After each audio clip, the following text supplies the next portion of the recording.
मेहनत और त्याग के बाद भी सफलता नहीं मिल रही है तो इस कहानी को जरूर सुने। एक नगर में एक सेठ रहता था जिसके पास बहुत धन था।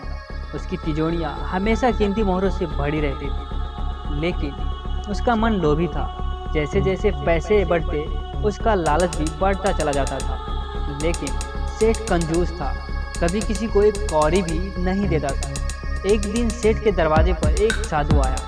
सेठ ने जीवन में पहली बार एक पैसे उसकी झोली में डाल दिए। साधु चला गया, लेकिन उसी शाम सेठ के आश्चर्य का ठिकाना न रहा जब उसने देखा कि शाम को उसकी तिजोरी में एक मोहर अपने आप बढ़ गई। उसे ध्यान आया, आज उसने एक पैसा दान किया, उसी के बदले उसे एक मोहर प्राप्त हुई। एक पैसे के बदले एक मोहर। लेकिन उसे दुख हुआ कि अगर वो एक मोहर दान कर देता तो उसे कई मोहरें प्राप्त हो जाती।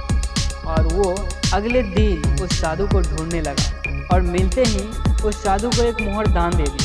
अब सेठ शाम होने का इंतजार करने लगा। शाम हुई, रात हुई, लेकिन आज उसकी इच्छा पूरी न हुई। उसे दुख हुआ कि एक मोहर का नुकसान हो गया, बदले में कुछ नहीं मिला। तभी एक आकाशवाणी हुई, सेठ याद रख, त्याग और मेहनत हमेशा फलती है। लोभ, लालच और कुछ जल्दी पाने की आकांक्षा हमेशा छल करती है। मेहनत कर रहे हो तो त्याग कर रहे हो तो लालची मत बनो कि जल्दी से जल्दी सब कुछ आपको प्राप्त हो जाए।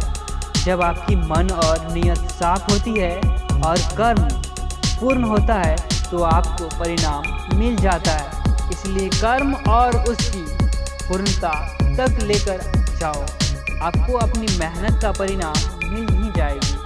क्योंकि त्याग और मेहनत का फलित होना कुदरत का नियम है। इसलिए निरंतर आगे बढ़ते रहो। आपको ये कहानी कैसी लगी, गुड और बैड, कृपया कमेंट में जरूर बताएं।